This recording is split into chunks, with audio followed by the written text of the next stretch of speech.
आप सभी को मेरा नमस्कार एवं धन्यवाद। आज हम आपके सामने लेके आए हैं अपना अनुभव सेवा।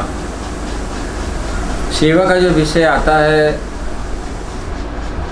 लोग कार्यों को करते हैं, कहते हैं कि मैं सेवा कर रहा हूँ। सेवा किसे कहते हैं, सेवा हकीकत में होता क्या है, जो हम कार्य कर रहे हैं क्या हकीकत में वो सेवा है। ये सोचने का विषय है, क्योंकि सेवा की जब बात आती है तो कुछ हमें संत महापुरुष याद आ जाते हैं। जैसे मदर टेरेसा ने सेवा की, सबरी ने सेवा की, राम भक्त हनुमान ने सेवा की, श्रवण बालक ने सेवा की।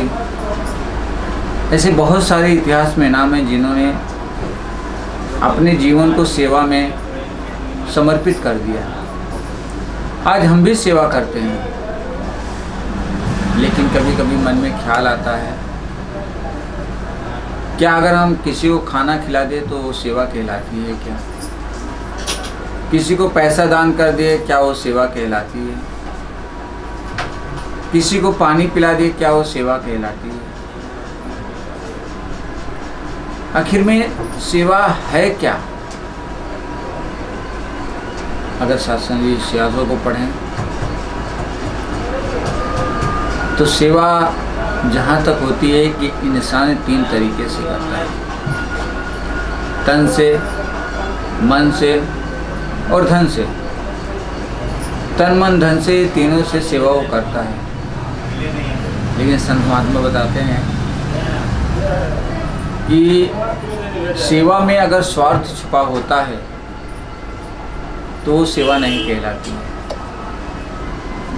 उदाहरण के तौर पे दास को एक बात याद आ गई कि एक गाय चराने वाला था और एक पुजारी था। दोनों भगवान के बहुत अच्छे भक्त थे और दोनों भगवान की बहुत अच्छी सेवा करते थे। पुजारी थाली में अगरबत्ती, फूल, माला, सारी चीज़ें सजा के भगवान के मंदिर में जाता था, वहाँ सेवा करता था और पूजा अर्चना करता था। वहीं पे एक गरीब गाय चराने वाला था जिसके पास कुछ नहीं था, लेकिन वो जब जाता तो सोचता कि मैं प्रभु को कैसे सेवा करूं, कैसे उनको जल चढ़ाऊं। उसके पास कोई साधन भी नहीं था। अंजूरी में जब पानी वो लेता था तो भी वो पानी गिर जाता था। तो उसने क्या है सोचा, क्यों ना मुंह में पानी आ जाता है तो मुंह में पानी लेके हो जाके शंकर जी को चढ़ाता था। ये दोनों की क्रियाओं को देखते देखते पार्वती के मन में शंका आ गई। पार्वती ने कहा कि भगवान ये कैसे सेवक हैं, एक तो मुंह में पानी लाके उगिल देता है आपके पिंड पे, दूसरा जल चढ़ाता है। दोनों में सबसे अच्छा भक्त कौन है, सेवक कौन है? शंकर जी कहते हैं कि सबसे अच्छा सेवक वो गुराखी है, गाय चराने वाला है, क्योंकि उसके मन में श्रद्धा और विश्वास से कोई स्वार्थ नहीं है। बोलते कैसे? उन्होंने उदाहरण के रूप में कहा कि देखो, अभी देखिए इसका मतलब, रोज़ वही हमेशा का समय होता है, उधर से पुजारी निकलता है थाली सजा के, इधर गुराखी अपने गायों को लेके निकलता है। दोनों मंदिर पे पहुंचते हैं,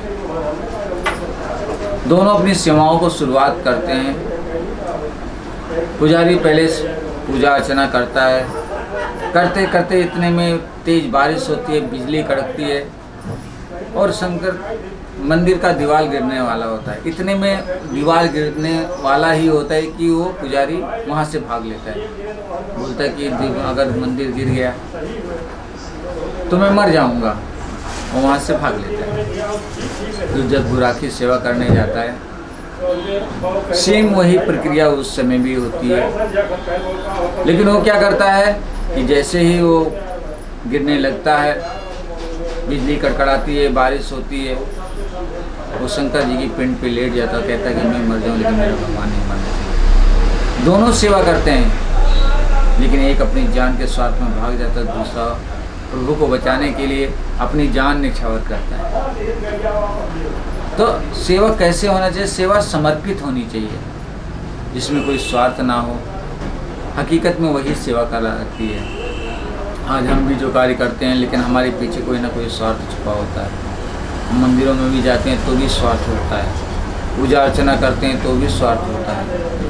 हर एक कार्य के पीछे हमारा स्वार्थ छुपा होता है। हमें लगता है हम सेवा कर रहे हैं, लेकिन स्वार्थ छुपा होने के कारण वो प्रभु के दरबार में सेवा नहीं कहलाती।